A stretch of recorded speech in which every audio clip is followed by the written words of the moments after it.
Bismillahirrahmanirrahim. Assalamualaikum warahmatullahi wabarakatuh. Bagaimana kabarnya hari ini? Kembali berjumpa lagi dengan Ibu pada kesempatan ini dalam tantangan literasi bulan Juli. Alhamdulillah, Ibu dalam keadaan sehat walafiat. Semoga kalian juga semuanya sehat ya. Nama Ibu Nuriyah, perwakilan SDN Cibisoro, Kecamatan Marga Asih, Kabupaten Bandung. Hari ini Ibu sudah mereview buku dengan teknik naskah pidato. Setelah membaca buku dengan judul 366 Kisah Al-Quran. Penulisnya Sugiasih, penerbit Mediatama Publishing Group. Ada 32 halaman. Setelah Ibu mereview, buku ini menjadi teknik pidato.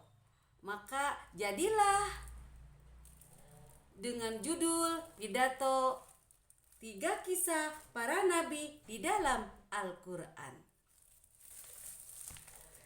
Inilah pidatonya. Assalamualaikum warahmatullahi wabarakatuh. Alhamdulillah wassalatu wassalamu ala rasulillah wa ala alihi wa sahbihi wa mawalah. Puji syukur marilah kita panjatkan kepada Allah atas nikmat iman, Islam, serta nikmat sehat. Sehingga kita bisa berkumpul bersama untuk hadir pada kesempatan ini. Salawat serta salam semoga tetap tercurahkan kepada baginda Rasul Nabi Muhammad Sallallahu Alaihi Wasallam. Teman-teman yang berbahagia, pada kesempatan ini saya akan menyampaikan pidato tentang 3 kisah para nabi di dalam Al-Quran. Teman-teman yang berbahagia, di dalam buku yang saya baca yang berjudul 366 kisah Al-Quran, banyak sekali kisah para nabi yang didapat. Banyak cerita yang kita ketahui di antaranya. 1. Kisah penciptaan manusia pertama. Nabi Adam adalah manusia yang pertama kali diciptakan Allah Subhanahu wa Ta'ala. Ia merupakan nabi pertama dari nenek moyang seluruh manusia. Allah menciptakan Nabi Adam dari tanah bersama seorang wanita bernama Siti Hawa. Nabi Adam menempati bumi dan beranak pinak sehingga jumlah manusia bertambah banyak seperti saat ini. Teman-teman yang berbahagia, kisah yang kedua yaitu tentang masa kanak-kanak Nabi Ibrahim. Nabi Ibrahim tumbuh seperti anak-anak yang lainnya. Ayah dan ibunya sangat menyayanginya. Ayahnya bekerja sebagai pengukur patung-patung berhala.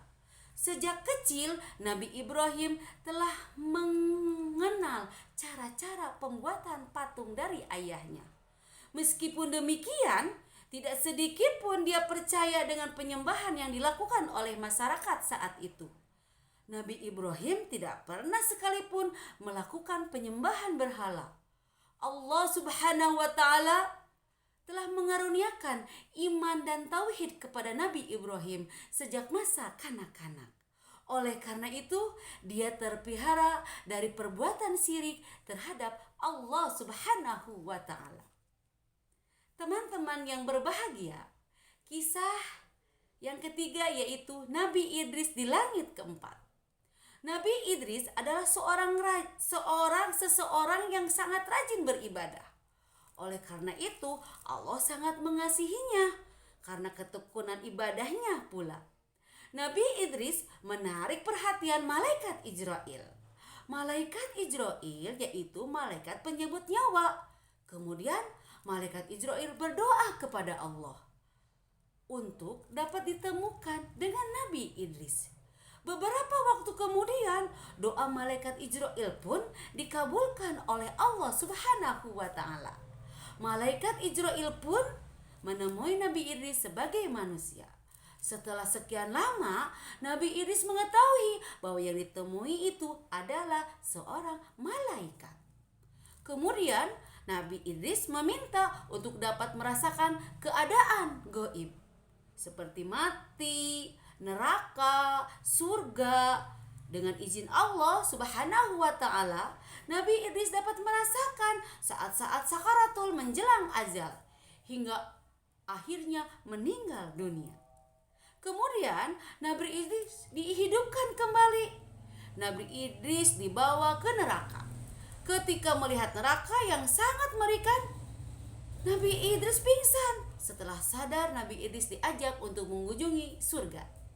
Nabi Idris sangat terpesona dengan keindahan surga hingga akhirnya tertidur. Kemudian malaikat Israil berkata kepada Nabi Idris, "Sudah saatnya kita kembali ke dunia." Nabi Idris menjawab, "Bukankah sebentar tadi aku sudah mati? Biarkan aku tinggal di surga." Nah, dengan berkata begitu, Nabi Idris dan malaikat Israil saling mempertahankan pendapatnya. Kemudian Allah berfirman, "Surga adalah tempat istirahat setelah hari kiamat tiba." Nah, oleh karena itu, tunggulah kamu di langit keempat. Allah berfirman dalam Al-Quran. Nah, setelah itu Nabi Idris ditempatkan di langit keempat hingga waktu dia wafat. Ayat-ayat yang berkaitan dengan Nabi Idris adalah ayat 56 dan 57 surat Maryam. Nah, oleh karena itu kita sudah selesai dalam berpidato hari ini. Semoga bermanfaat. Harapannya kita semua bisa mengambil hikmah dari kisah yang tadi Ibu sampaikan. Mohon maaf bila ada kekurangan dan kesalahan dalam bertutur kata. Wabillahi taufiq wal hidayah. Wassalamualaikum warahmatullahi wabarakatuh. Alhamdulillah, tugas literasi bulan Juli telah dilaksanakan. Semoga banyak manfaatnya bagi kita semua.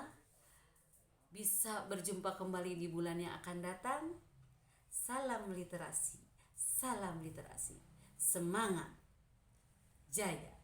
Wassalamualaikum warahmatullahi wabarakatuh.